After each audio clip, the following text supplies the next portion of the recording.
Are you missing out on $171.23 for a service-connected disability that you don't have but think you should have? Sounds like tinnitus to me. Money in the bank. Thanks for tuning in. Stick around and we'll get on into the weeds of it. Let's roll.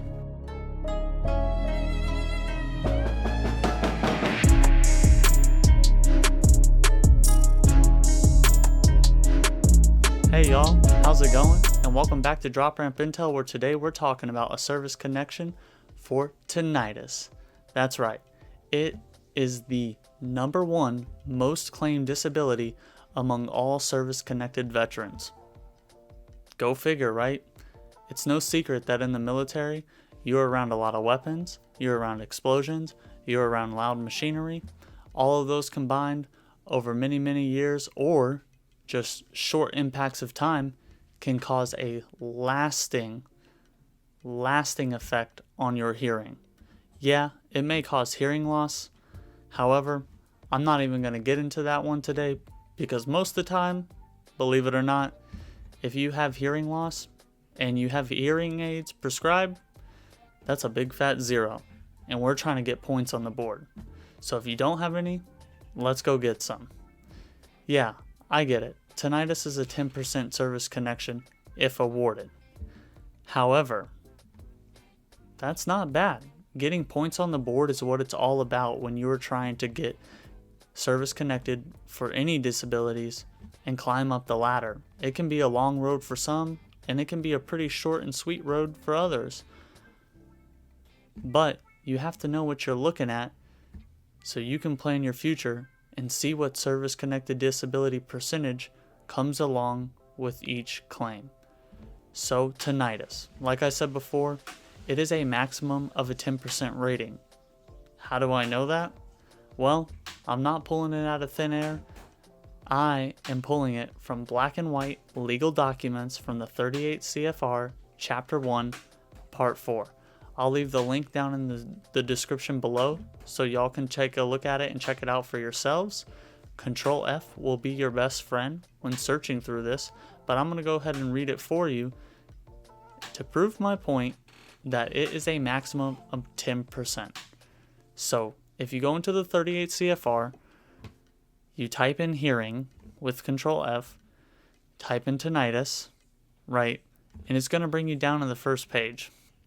You're going to see a lot of different diagnostic codes like 6200, 6201, 6202.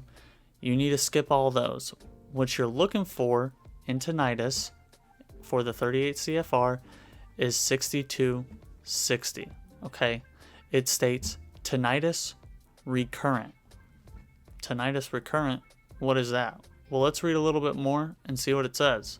So note 1, a separate evaluation for tinnitus may be combined with an evaluation under diagnostic codes 6100, 6200, 6204, or any other diagnostic codes except when tinnitus supports an evaluation under one of those diagnostic codes. There's another note we need to be aware of. Assign only a single evaluation for recurrent tinnitus, whether the sound is perceived in one ear or both ears or in the head. Little kooky, right?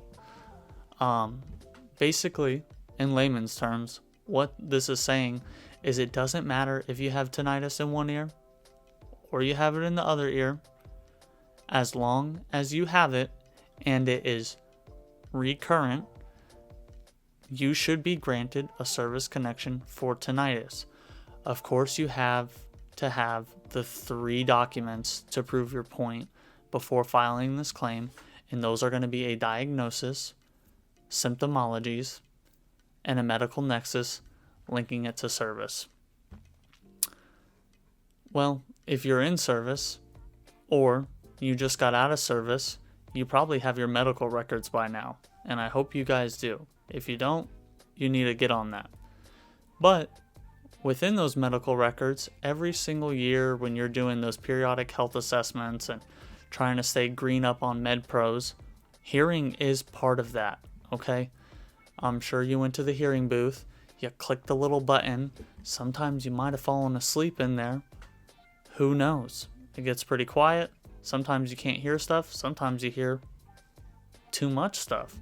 That is where your diagnosis for tinnitus should be coming from. Within those hearing booths, you will talk to the audiologist and they will ask you a couple questions. It's simple questions, it's a yes or no, and they'll more than likely ask you if you have ringing in your ears. Well, if you state that you have ringing in your ears, you basically just have a diagnosis of tinnitus. It happened in service, you had it while you were in the hearing booth, and you've probably had it for many, many years while you were on active duty. The thing that trips veterans up is they go into these CMP exams thinking they're just going to get tinnitus. Well, tinnitus doesn't just get given to you. You need to have a diagnosis for it, and you need to have symptomology for it.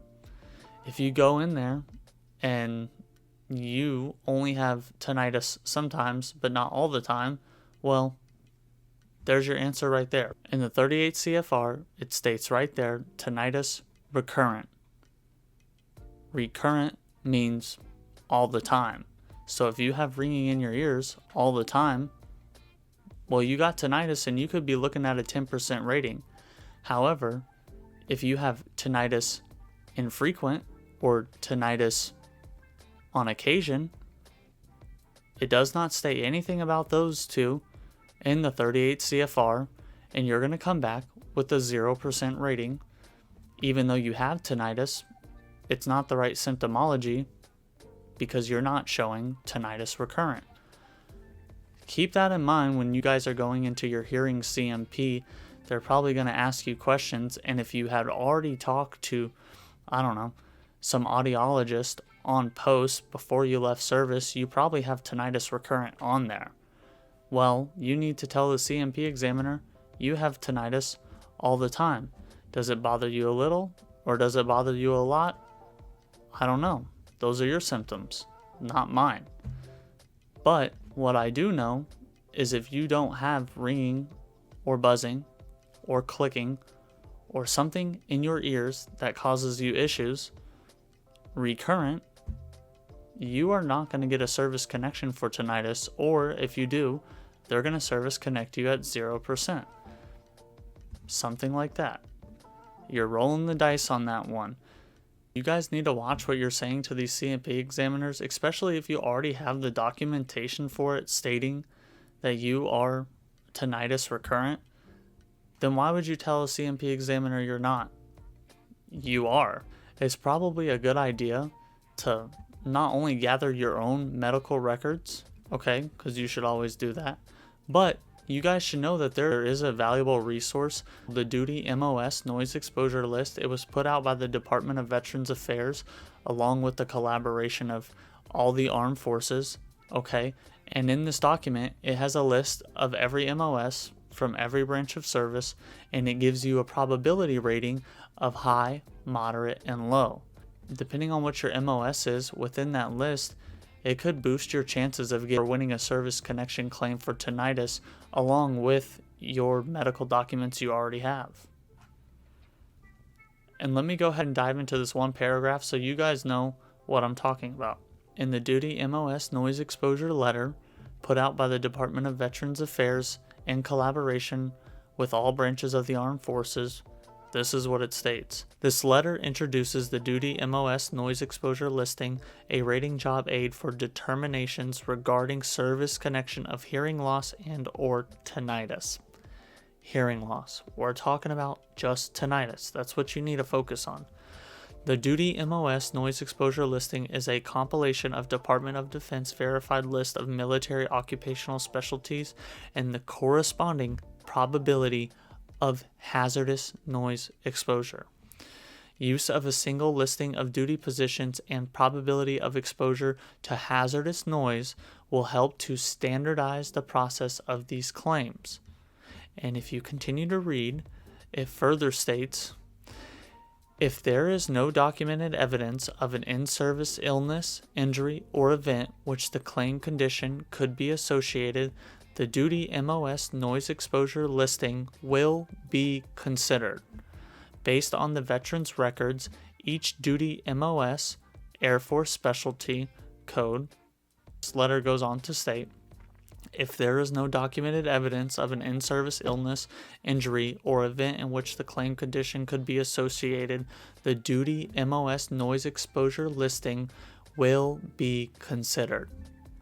It will be considered. This is a piece of evidence y'all should be using when you're filing for tinnitus.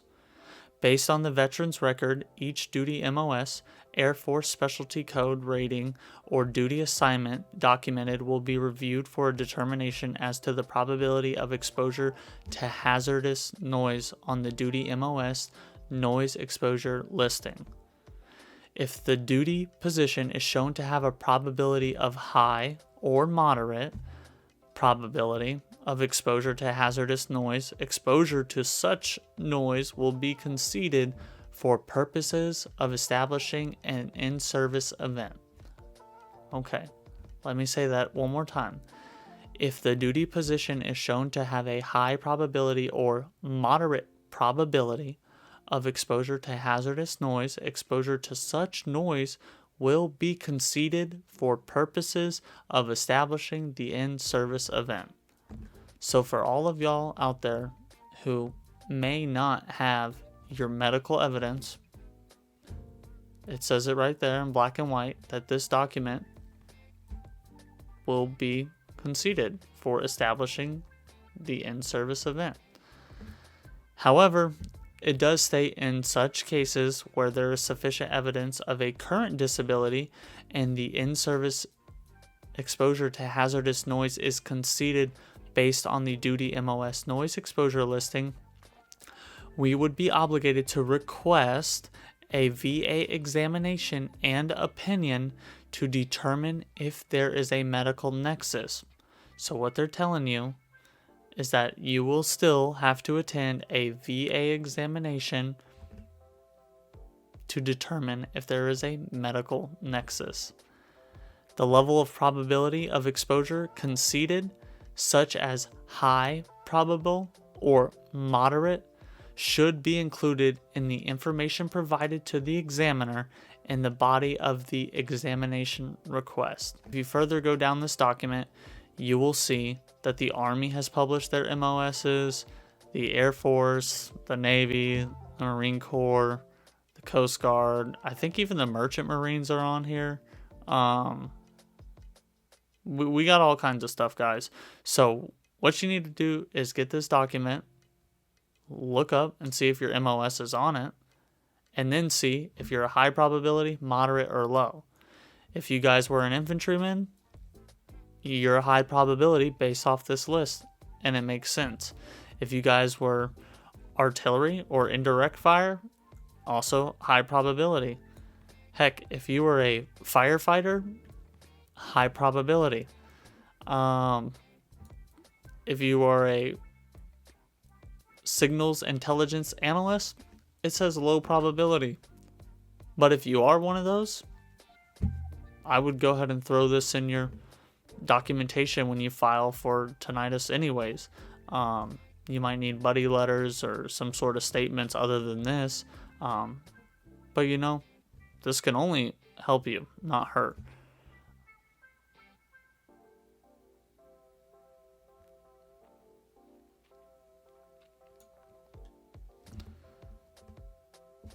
And after, this can only help you, not hurt.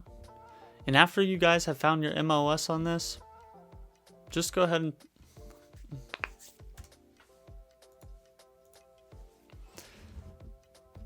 and after you guys have feel comfortable having read that duty MOS noise exposure list, get your stuff together and go file a claim for this. So we're trying to get points on the board, or we're trying to up our numbers. Like I said before, tinnitus is one of the most commonly claimed disabilities and is granted the most service connections out of any of them, with over 2.9 million veterans receiving a service connection for tinnitus. So remember, if you got ringing in your ears and it ain't stopping, then you need to be dropping that VA claim. And thanks for tuning in to Drop Ramp Intel, and have a good one. Ramp up, Redcon 1, we rolling out.